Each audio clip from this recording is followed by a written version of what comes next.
Hi everybody, welcome to my studio. My name is Susan McCaslin and I'm going to show you around a little bit, but before I do that, I wanted to show you what's in these boxes, which is part of an installation I'm going to be installing actually this morning. So I wanted to show you that before it actually left the studio. So I've got 6 boxes, and within each box are about 50 of these pieces of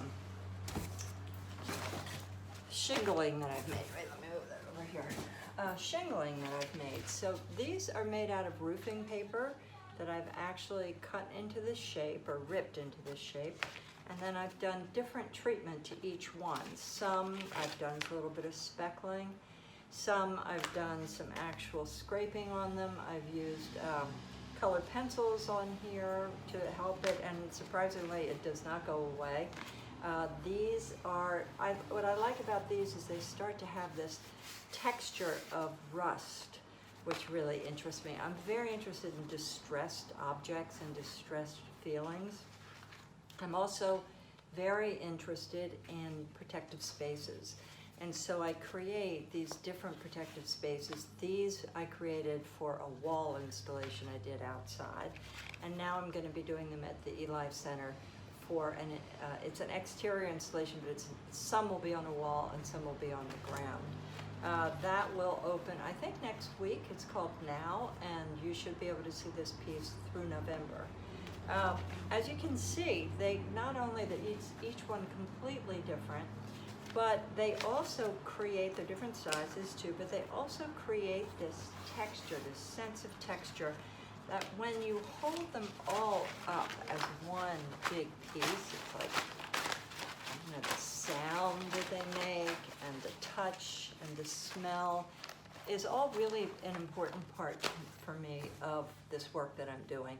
I really prefer it when the viewers can actually touch the work rather than having to act, you know, just stand away from it. So if you do come to my studio ever, I won't be open for open studios, but hopefully by next spring we'll have an open studio. Please feel free to touch things. It's very important to me that you be able to touch things. So I'm going to pack this up, going to take this, go install it, and I will come back. I'm going to show you the rest of this studio, and then I also have another studio in my home where I do more drawing and more small work. I will show you that too. So we'll see you then. Bye.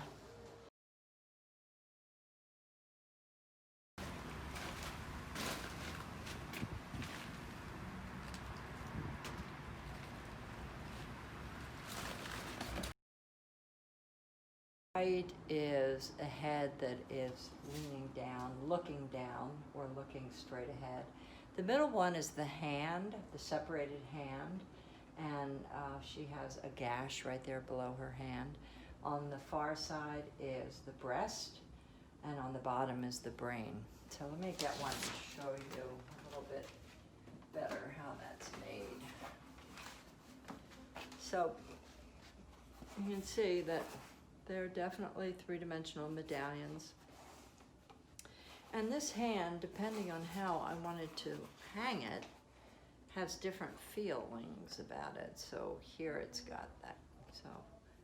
So it all depends. And everything is pink for the female. I usually work in black and white, and this one is pink, so I like that one very much.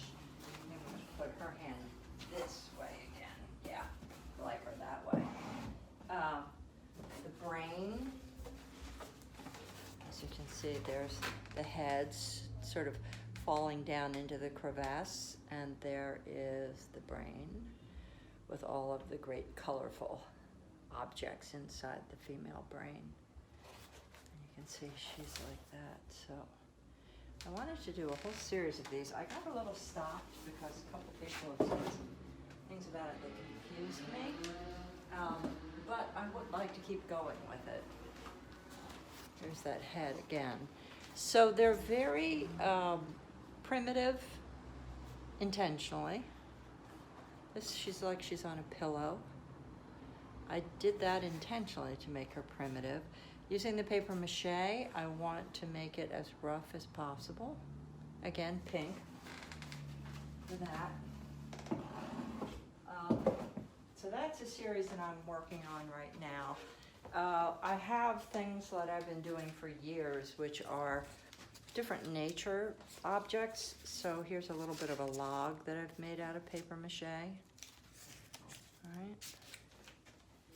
And here's another one. So the purpose of making these is to create kind of a natural environment. I was very interested in, I have some different rocks. These are all made out of paper mache. Some wall rocks. So as you can see, these can hang right on the wall like that. So if you look almost like it was coming right off of the wall. Similar to those that I have up there. I've also been making different vessels. Here's one vessel that I've been making, and I actually cut into the bottom to kind of create a safe space inside that vessel. And then the inside of the vessel is filled with rough paper. The vessel being the female form, and how she holds everything inside of her, takes care of all this stuff that she needs to. Then I've also created a lot of coats and things that you could be worn, not that they would be worn, but this is a serape that I started. There's two different sides. One is kind of the woven black and white yarn kind of side, even though it's painted, and then this side is the outside of the tree trunk. It is, you know, the keep you safe to do that. And the inside is just the plain old newspaper. Everything that I've been doing, I'm working with newspaper. So here is a man that I made. He normally stands about 6 feet tall. He has 2 legs, as you can see there they are. He stands on those legs. But what's interesting about this guy is a mouse decided that it wanted part of it. But I actually like what happened. The texture is very important to me. As I said about those other pieces, this sense of the texture and the noise that it makes is very important to me. And then here's a panel that I worked on that is really about what happens between the wood inside of your home, where the plaster comes through, or if you've stuffed it with paper. I once went to a house where they had bats, and they stuffed all the wood with paper, and they dipped it in Lysol. It was disgusting, to keep the bats away. And it didn't keep the bats away. We had one in our bedroom that night. Again, here is that serape. I'm really, really happy with the sense of these papers and the noise that they make. The texture is very important to me. And then moving along here, below here is, I'm going to move these out of the way. This is a house that I created out of folded cardboard. Move this out of the way here. Your way. The purpose of this really was to create a structure that was temporary and that could actually be moved easily, could be folded up and taken with you. So this piece actually could be folded up. I am going to go back to the holder, the camera holder. So now I'm going to show you this piece as it can fold up. So as you can see, the door can be added or not.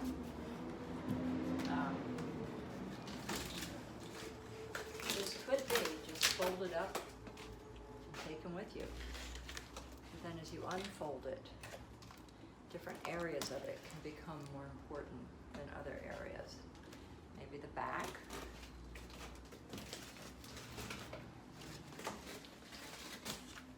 Maybe the front. There, I left that paper just kind of as it was.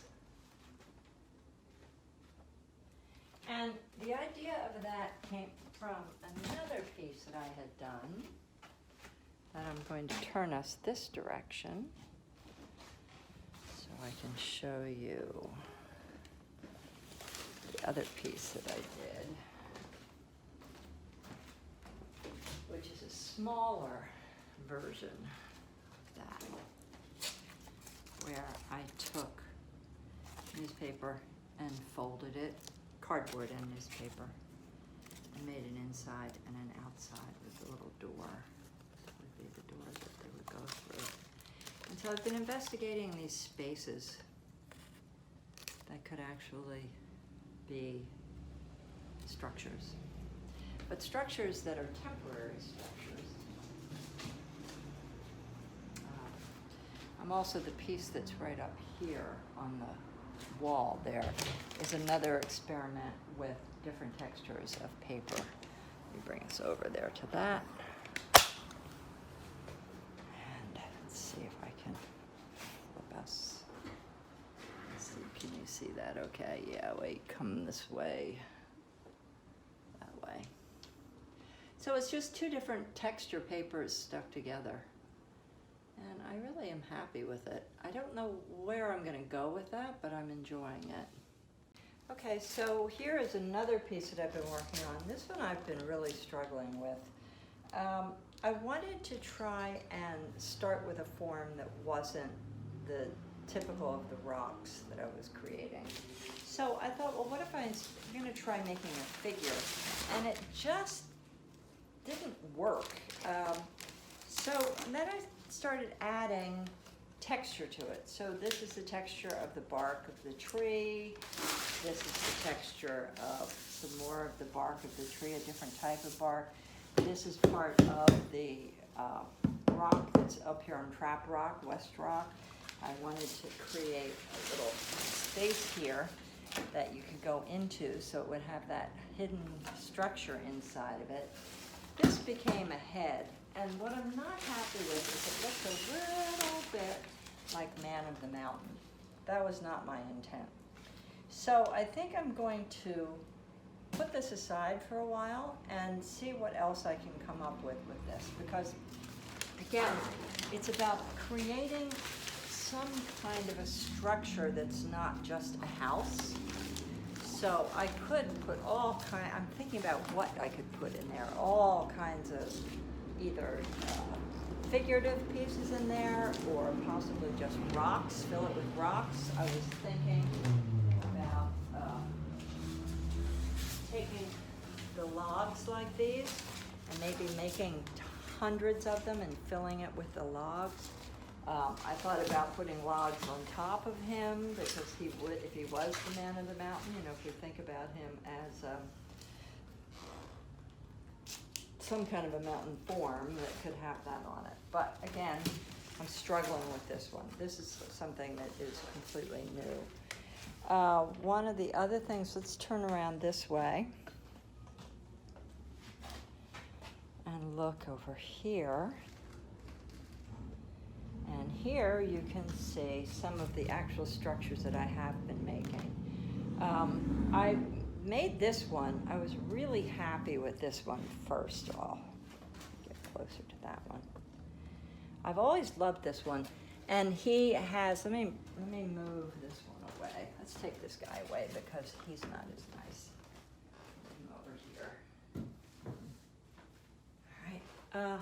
This one has this wonderful sense of light going through, barn, kind of temporary structure, a little bit of plaster over him, and then inside, there can be things a little inside there, and hidden things that, you know, when I grew up, there was a barn nearby we used to play in, and we would hide things all the time. This is a big log that I made. So I'm, again, playing with the idea of paper mache and nature and next to the big house, okay? And then as we turn this way, you can start to see some other houses that I've worked on. This is an older one. A lot of people have seen this one, but this is the same idea as that other one where it's the plaster. You can light can go through these holes and make slits of light inside of it. It has the temporary cardboard on it. Right? So I think then we can see over here are some of the coats that I've made. So I made that serape, but before that I was making clothing out of newspaper. So this guy is a coat that I made. Actually cut the paper, sewed it together, stitched it together, made a suit here. Some more logs. Turn it that way. And some rocks that I've done. This looks like a figure. It isn't. These are just piled up rocks. And then you can just kind of see, put this guy out of the way. You can see the whole barrel thing, not barrel, whole bunch of twigs that I have made there. So it's almost like carrying your twigs that you've gathered on your back, okay? And I have them hanging there because I didn't want mice to get to them. And then the one final thing in this studio I want to show you is some of the flat work that I've done. So as you can see, here is a few drawings. Just little drawings that I have had in here, like little drawings like this one, little ink drawings, rock drawings. I love doing woodcuts. Here's a woodcut. More rocks.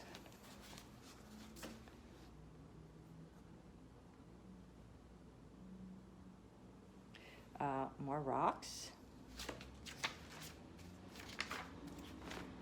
More rocks. Drawing a lot of rocks. A lot of storms. Trees and storms. Houses. And you can see there were also some collages that I've done too. Okay. So I do a lot of different kind of work. Right now I've just been working mostly in sculpture, but we are going to go over to my other studio and I'll show you some more of the paper work that I've been working on. Okay. All right.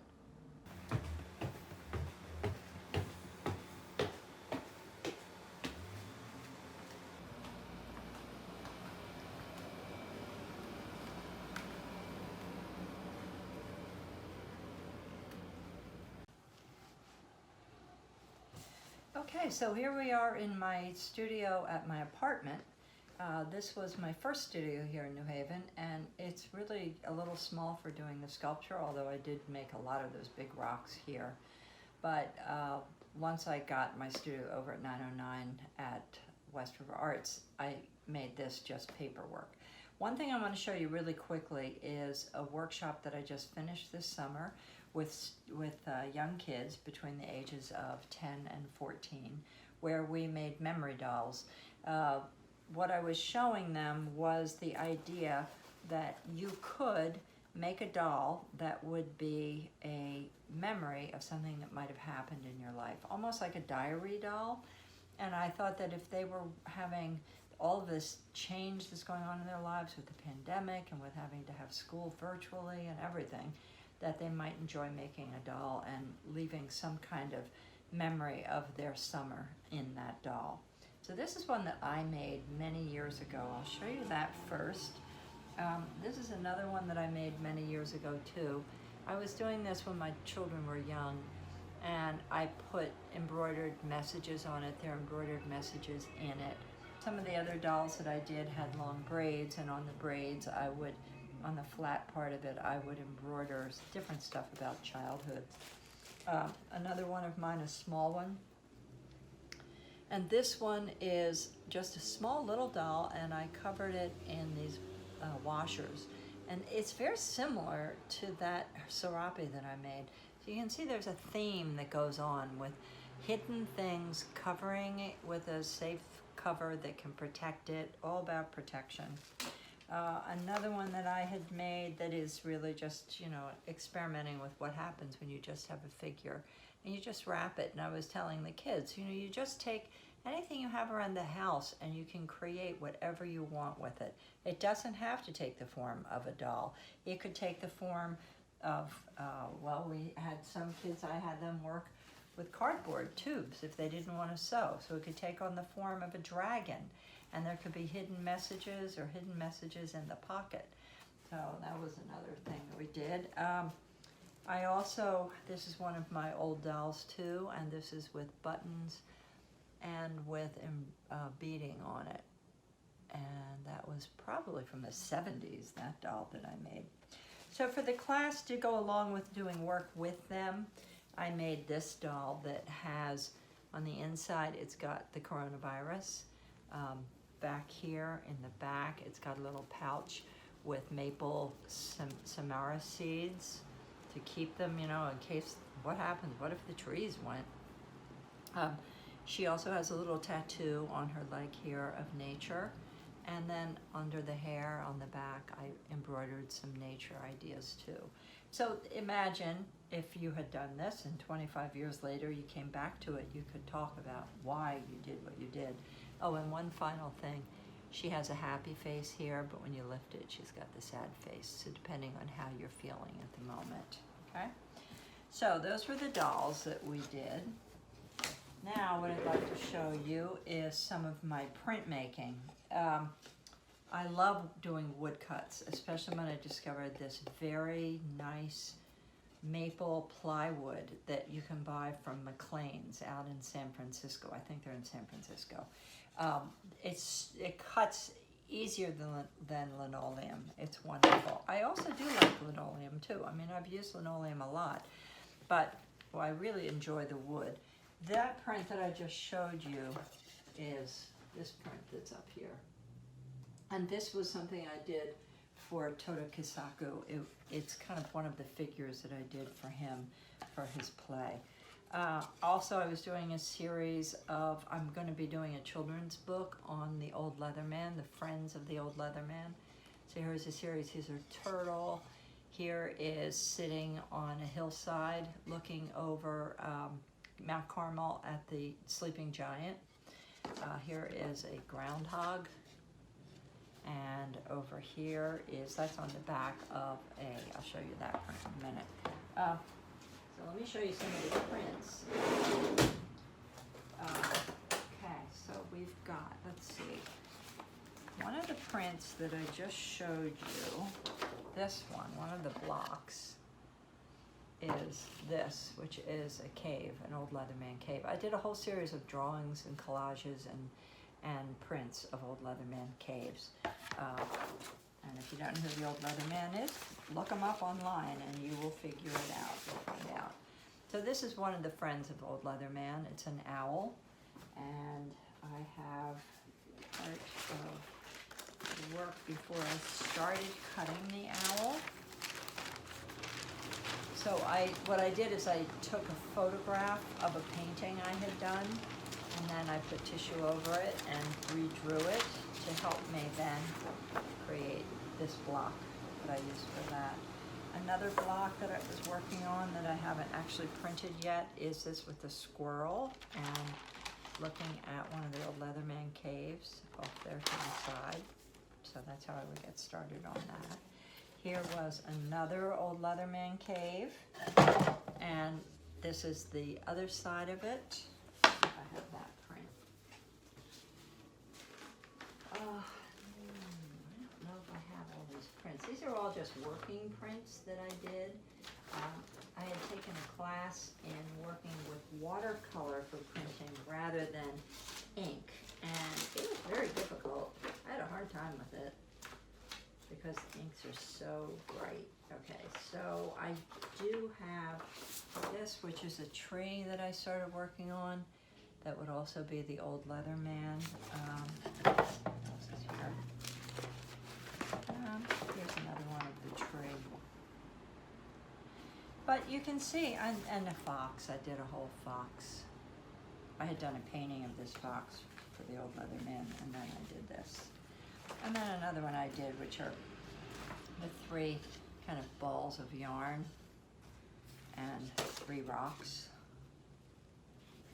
So that's basically it. Try to see if there's one more print in here that maybe you would like seeing. I also do photography, but we won't even talk about that. Okay, well, thank you very much for visiting my studios. I appreciate it. If you want to go to my website, it's susanmccaslin.com. My Instagram is Susan McCaslin Art, if you'd like to see that. And please make sure that you get to the Eli Center opening on September 13th. I think it's at 1 o'clock, where you can see that installation that I showed you the preview of. Thank you very much for visiting. Bye.